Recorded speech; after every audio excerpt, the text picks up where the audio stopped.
Shalom jemaat Tuhan, nama saya Peipei. Saya mulai mengenal Tuhan di tahun 1996, tapi saya mulai tertanam dalam gereja lokal di GBI IFC Vitara. Itu setelah saya menikah tahun 2013 sampai sekarang. Sebenarnya berawal dari dulu ketika saya SMP. Jadi waktu saya SMP, saya sekolah di sekolah swasta yang pelajaran agama itu untuk mendapatkan nilai saya harus datang ibadah ke gereja dan minta tanda tangan pengkhotbah. Karena saya punya background adalah bukan dari Kristen, saya background Buddhis. Jadi saya harus melakukan kegiatan itu. Sampai ketika saya SMA, saya sekolah di salah satu sekolah negeri yang ada di Jakarta dan saya harus melakukan hal yang sama, namun karena sekolah dan jarak rumah agak jauh akhirnya saya pindah untuk tinggal di Jakarta dan saya beribadah di salah satu gereja lokal di Jakarta Utara. Jadi sempat berhenti, maksudnya sempat tidak beribadah di GBI IFC Vitara. Dan setelah saya menikah, saya kembali lagi karena saya sudah tinggal lagi di daerah sini, jadi saya beribadah kembali di GBI IFC Vitara sini. Kalau selama saya di GBI IFC ini, saya pelayanan di diakonia, pelayanan SMS, dan pelayanan tari. Tapi kalau ketika saya berada di gereja lokal yang di Jakarta, saya pelayanan adalah karena saya memulai persekutuan dari pelajar, mahasiswa, ya saya mulai melayani dalam pelayanan pelajar, mahasiswa, dan terakhir saya terjun di dalam pelayanan tari. Jadi sebenarnya perjalanan saya untuk pelayanan yang paling lama adalah saya melayani di pelayanan tari. Kurang lebih totalnya berapa lama baik di gereja lama maupun gereja sekarang ini? Saya melayani untuk pelayanan tari khususnya itu saya lama karena berawal dari ketika saya memulai pelayanan pelajar dan pelayanan kampus itu saya berawal dari diajak teman gitu loh untuk ayo kita pelayanan gitu loh. Saya belum mengerti arti sebuah pelayanan tapi saya berpikir ya udah untuk mengisi waktu luang. Nah di situ saya dibina, saya diayomi sampai akhirnya di dalam gereja lokal yang di Jakarta Utara, ketika saya ditetapkan menjadi seorang pemimpin, nah mereka memberikan satu target di mana kita yang namanya harus bikin blueprint. Dalam arti kata selama 1 tahun targetnya kamu apa? Entah itu di dalam pelayanan, pekerjaan, terus keluarga. Nah selama 1 tahun apa menjadi goal setting kamu, selama 3 tahun apa yang menjadi goal setting kamu.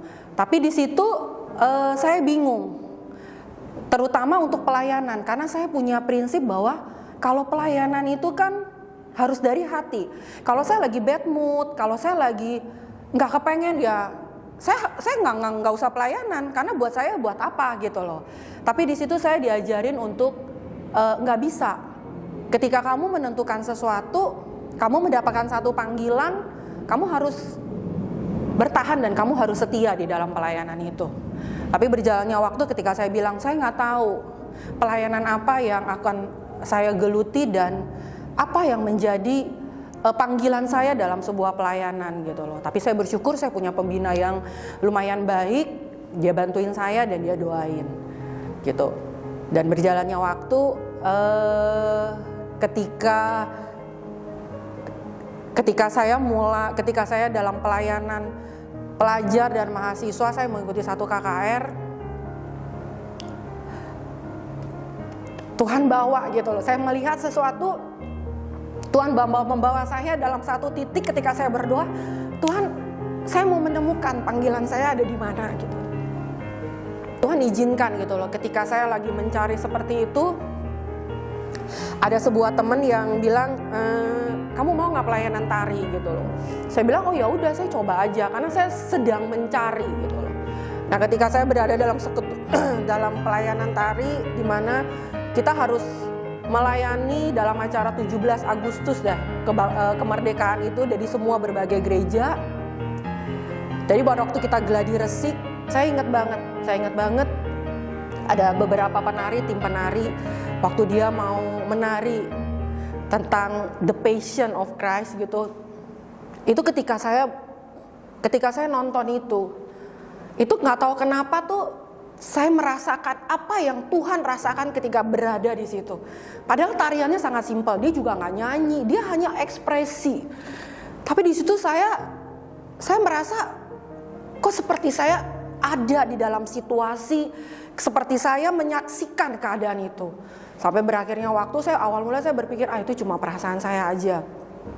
Sampai akhirnya saya cerita ke pembina saya, dan dia cuma bilang, ya kamu berdoa, mungkin itu salah satu bagian dari panggilan kamu, pelayanan kamu yang akan Tuhan beri di dalam hidup kamu. Selama saya melayani di pelayanan tari, saya banyak ngalamin yang namanya saya kepingin mundur. Karena saya berada di satu lingkungan ketika setelah acara itu, gereja di mana saya beribadah dia membuka, kalau kata orang, membuka audisi untuk pelayanan tari. Di situ saya datang, saya cerita apa yang saya alami dan saya bilang, kenapa saya mau mendaftar. Walaupun saya nggak punya background seorang penari, saya nggak pernah les balet, saya nggak pernah les tarian segala macam. Tapi saya ingat banget waktu saya wawancara, dia cuma bilang gini, menjadi seorang penari itu tidak gampang. Harga yang kamu bayar jauh lebih banyak daripada pelayanan yang lain. Mereka bilang, di satu titik ketika kamu diperhadapkan dengan situasi, kamu harus memilih antara pekerjaan dan pelayanan, atau keluarga dan pelayanan, kamu harus lebih memilih apa gitu. Pada saat di audisi sih, saya bilangnya ya saya akan pilih pelayanan. Karena waktu itu saya kepingin banget. Tapi ketika saya diterima, saya terjun, itulah titik balik di mana saya kepingin keluar, saya kepingin mundur. Saya coba bilang sama Tuhan, saya nggak bisa Tuhan. Dan saya bilang Tuhan ini bukan panggilan saya. Tapi ketika saya mau keluar, saya cerita sama pembina, karena waktu saya udah masuk dalam pelayanan tari, saya punya pembina dalam tim tari. Dia cuma bilang, kalau kamu mau keluar, kita welcome. Karena itu keputusan kamu. Tapi kamu harus tahu, ketika kamu datang, kamu punya tujuan. Ketika kamu ngalamin sesuatu, itu bagian dari proses hidup kamu. Kamu mau terus lanjut, atau kamu mundur. Tuhan adalah Tuhan yang baik, dia gak pernah maksa. Tapi kamu harus tahu, saya ingat banget tuh dengan kata-kata yang sama antara pembina saya di kampus dengan pembina saya, ya walaupun sebenarnya saya udah lama banget, saya pengen keluar. Karena standar yang diberikan buat saya gak make sense, buat saya gak masuk akal. Buat saya terlalu berat untuk saya jalanin. Ketika saya datang, ketika saya menjadi pelayan mereka, saya selama 1 tahun saya tidak melayani. Tapi saya tetap bergabung dalam pelayanan mereka sebagai seorang hamba. Dalam arti kata selama 1 tahun itu, saya melayani penari yang akan pelayanan. Dalam arti kata mungkin orang berpikir lu kayak jongos. Saya harus siapin kostum mereka, saya harus siapin alat-alat tari mereka, saya harus beresin setiap perlengkapan make up mereka dan semuanya gitu. Dan di situ saya berasa bahwa value-nya buat saya apa gitu loh. Saya bukan seorang penari, tapi istilahnya tanda kutip saya cuma kayak seperti pembantu gitu loh. Tapi di situ saya menemukan satu nilai di mana itu namanya tim. Ada bagiannya masing-masing. Tapi di situ saya belajar bahwa kesetiaan saya, karakter saya di situ benar-benar mereka mau bangun. Dalam pribadi saya adalah karakter saya, bahwa di mana ketika apapun yang terjadi di dalam hidup saya, bahwa itu untuk mendatangkan kebaikan buat saya. Dan dengan seperti itu, ya saya mau mencapai tujuan apa yang Tuhan mau dalam hidup saya. Pada waktu masa-masa di mana saya berjemaat di GBI Jeff, saya bilang sama Tuhan, ketika saya berdoa tentang sebuah panggilan dan pelayanan, saya cuma bilang sama Tuhan, saya berada di titik jenuh. Saya cuma bilang sama Tuhan, saya nggak tahu saya harus lakukan apa gitu loh. Saya tanya sama Tuhan, saya harus di mana ini gitu loh. Saya nggak mau cuma sekedar ya udah ketika saya dibutuhkan ya saya ke sini, ketika saya dibutuhkan di sana saya datang ke sana. Saya nggak mau seperti itu. Tapi saya bersyukur ketika saya lagi di titik, menurut saya titik yang paling terendah di antara saya harus memutuskan sesuatu. Salah satu pemimpin tim tari di gereja ini menghubungi saya untuk terlibat dalam pelayanan tari. Ketika seperti itu, saya diingatkan Tuhan tentang awal mula di mana saya menemukan panggilan saya dalam tim tari. Dan itu akhirnya saya memutuskan untuk saya bergabung di dalam tim tari di gereja GBIFC ini.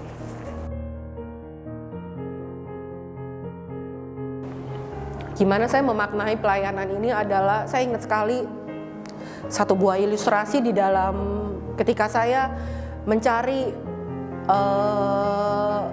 panggilan dan pelayanan saya ya, oleh beberapa pemimpin dan pembina di gereja dulu saya berjemaat. Dia cuma bilang gini, setiap kita itu ketika kita diciptakan kita punya fungsi dan tujuan. Sama halnya dengan pulpen. Pada waktu pulpen ataupun kertas itu diciptakan, dia punya fungsi dan tujuan yang spesifik. Misalnya pulpen itu sebagai menulis, kertas itu sebagai alat wadah di mana untuk kita meluangkan apapun, untuk kita menulis supaya besok kita bisa baca lagi, kita bisa ingat lagi. Tapi pada waktu kita mau mengalihkan pulpen atau kertas itu ke fungsi yang lain, bisa nggak? Misalnya pulpen itu sebagai ganjelan, kalau barang yang kita mau pakai yang agak ringan tapi kakinya agak bengkok nih, apa ganjel, kita jadikan pulpen itu sebagai kaki atas benda itu. Atau kertas, mejanya goyang-goyang nih, kaki meja, terus kita lipat-lipat kita taruh di bawah kakinya gitu loh, supaya dia nggak goyang. Berfungsi nggak? Berfungsi. Secara pelayanan, secara dalam sisi pelayanan kita jadi berkat nggak? Betul, kita jadi berkat. Tetapi apakah fungsinya si pulpen dan fungsi kertas dan fungsi saya dalam pelayanan itu adalah tujuannya adalah seperti pada waktu dia diciptakan itu. Jadi saya memaknai ketika saya dipercayakan dalam satu pelayanan tim tari, saya punya mimpi adalah Tuhan, ketika saya menari, saya bukan hanya menari, tapi lewat saya menari, saya mau setiap orang tahu bahwa tarian itu bisa buat menangkan jiwa. Seperti saya pun ketika saya melihat penari, saya bisa melihat, saya bisa merasakan saya berada pada saat Tuhan Yesus mengalami hal yang seperti itu gitu loh. Dan itu yang membuat saya bertobat. Ya, saya nggak boleh menyia-nyiakan keselamatan yang Tuhan kasih. Itu juga menjadi kerinduan saya ketika saya melayani dalam sebuah SMS gitu loh. Saya bilang sama Tuhan, saya mau ketika mereka mengalami titik balik, mereka dipulihkan, mereka benar-benar ngalamin Tuhan, menjadi sesuatu yang gak akan mereka lupa di dalam hidup mereka, bahwa Tuhan pernah bertemu dan Tuhan pernah menyatakan sesuatu di dalam hidup mereka yang mereka akan bagikan juga kepada orang lain. Saya memiliki cara pandang adalah kita kan partner kerjanya Tuhan. Saya memiliki pandangan bahwa maksudnya Tuhan, saya mau menggenapi panggilan Tuhan dalam hidup saya sampai terakhir. Sama seperti saya ketika saya memutuskan untuk saya membuka usaha, saya punya goal setting. Saya tahu endingnya saya mau kemana. Tapi di dalam perjalanannya di dalam perjalanan pelayanan saya, di dalam perjalanan dunia kerja saya akan ngalamin hal yang dimana mungkin saya rise up, saya nyerah, saya udah nggak tahan. Tapi kenapa kalau di dunia kerja kita kan tetap bertahan karena kita tahu kita punya goal setting. Kalau sebagai seorang pekerja mungkin ya kamu dimarahin bos kamu dimaki-maki, kamu tetap bekerja karena kamu tahu kamu butuh uang untuk kamu hidup. Kamu tahu endingnya kamu mau kemana. Sama ketika pelayanan, ketika saya udah mulai di titik rendah, saya mau mundur, saya jenuh dengan lingkungan atau mungkin dengan karakter orang yang ada yang bersama dengan kita pelayanan segala macam gitu ya. Ketika saya ngeluh sama Tuhan, Tuhan cuma ingatkan satu, ayo ingat balik apa yang ingin saya lakukan terakhir dari kamu. Tujuan saya menciptakan kamu sampai di titik mana gitu loh. Saya mau istilahnya, nih ayo kita partner kerja nih. Saya sama Tuhan, untuk saya berjalan bersama Tuhan sampai di titik di mana Tuhan Tuhan pakai saya sampai di situ gitu. Itu yang membuat saya akhirnya, ya Tuhan, saya bertahan walaupun sebenarnya saya punya 1001 alasan untuk saya berkata tidak. Dengan kesibukan saya pasti punya 1000 alasan, dan tidak ada satu orang pun yang bisa memaksa saya untuk ayo gimana, enggak. Karena Tuhan sendiri nggak pernah maksaan. Ketika kita bilang Tuhan saya nggak mau pelayanan, Tuhan bilang oh ya udah nggak apa-apa. Tapi pertanyaannya kan berarti saya membuang waktu saya yang mestinya mungkin ketika Tuhan akan pakai saya, Tuhan akan menyelesaikan perjalanan saya sampai di titik sini mungkin 3 tahun, tapi karena jatuh bangunnya saya, karena saya nggak setia, jadi 5 tahun, jadi 6 tahun, kita nggak tahu gitu loh. Tapi kita mau, saya mau berlari, saya bilang sama Tuhan, oke Tuhan saya mau belajar, dalam titik belajar ya, saya nggak bilang saya udah power, tapi saya bilang sama Tuhan, oke Tuhan saya mau belajar, saya mau menggenapi setiap panggilan Tuhan, setiap rencana yang udah Tuhan susun di dalam hidup saya. Ketika saya umur segini saya akan menjadi apa, ketika saya umur segini saya akan menjadi, saya mau Tuhan, untuk saya menggenapi semua itu tanpa harus menunda gitu. Dan saya tahu kasih karunia itu cukup buat saya, itu aja.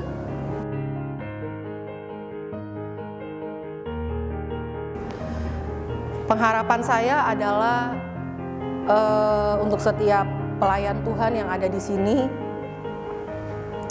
kita harus tetap setia. Setiap kita tidak ada yang sempurna. Pasti kita akan ngalamin yang namanya gesekan, atau mungkin pada waktu kita lagi bad mood, hanya diomongin sedikit kita bisa tersinggung, atau mungkin kita merasa nggak cocok dengan karakter orang itu, kita merasa nggak cocok dengan kepribadian orang itu. Karena kita berbagai denominasi dan kita dari latar belakang yang berbeda gitu loh. Tapi satu hal yang saya percaya, ketika Tuhan izinkan untuk kita berada dalam satu tim pelayanan dalam sebuah gereja, saya percaya kasih karunia kita tuh cukup untuk kita lewatin semua itu. Gesekan boleh ada, saya percaya setiap kita gesekan boleh ada, mungkin konflik kita boleh ada. Tapi bagaimana kita mau menerima perbedaan satu dengan yang lain sebagai satu perjalanan iman kita, bahwa kita mau lebih baik, itu aja sih. Jadi harapan saya dengan adanya perbedaan, adanya gesekan itu tidak membuat kita lantas, yaudah gue nggak cocok nih sama dia, yaudah saya mundur aja. Berarti panggilan saya bukan di situ, enggak. Justru itu sebagai tantangan. Kalau saya selalu mengingatkan itu sebagai tantangan saya untuk Tuhan bawa saya the next level, ke level yang lebih tinggi lagi, yang Tuhan akan pakai saya jauh lebih baik dalam segala hal.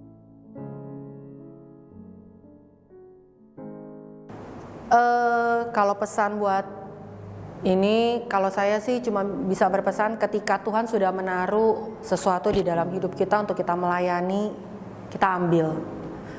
Karena buat saya itu adalah sesuatu yang berharga di dalam hidup kita. Berarti Tuhan mau pakai kita. Kita dipakai Tuhan untuk jadi alatnya dia, jadi rekan kerja dia untuk dia menggenapi setiap visi di dalam dunia ini. Kalau menurut saya ya. Nah, tapi terkadang kan yang membuat orang gak mau terjun dalam pelayanan, kalau menurut pengalaman saya cuma satu sih. Saya gak mau konflik. Setiap kita pasti kayak gitu. Karena ketika kita melayani dalam satu tim, kita kan pasti punya perbedaan. Baik itu dari sisi karakter, dari sisi pendapat segala sesuatu. Dan itu yang membuat kita, saya nggak mau konflik. Jadi mendingan daripada saya konflik, daripada saya sakit hati, daripada saya ribut, lebih baik saya nggak usah pelayanan. Tapi sebenarnya kalau buat saya, ya kita harus, saya juga sama sih, belajar untuk, ya udah kita jalanin. Percaya bahwa ketika Tuhan mengizinkan segala sesuatu, Tuhan akan mendewasakan kita. Kita pasti walaupun awal-awal kita nggak bisa terima dia atau dia nggak bisa terima kita, tapi berjalannya waktu dengan kebersamaan, dengan sama-sama melayani, sama-sama bergandengan tangan, ya kita akan menyesuaikan dengan segala perbedaan yang ada sih. Kalau di saya sih, saya merasa seperti itu. Dan yang paling penting, ketika saya mengalami konflik, saya mengalami perbedaan, saya mengalami sakit hati atau segala macam, di situ membuat saya semakin berpikir, oh iya ya, saya lebih mengerti, oh ternyata dia tuh nggak suka diginiin, dia lebih suka tuh diginiin. Cara penyampaiannya yang terbaik adalah seperti ini, ya seperti itu. Jadi kita banyak mendapat pengalaman dan kita akan banyak mendapat satu pengalaman pribadi lah dan kedewasaan tersendiri ketika kita ngalamin hal itu aja sih.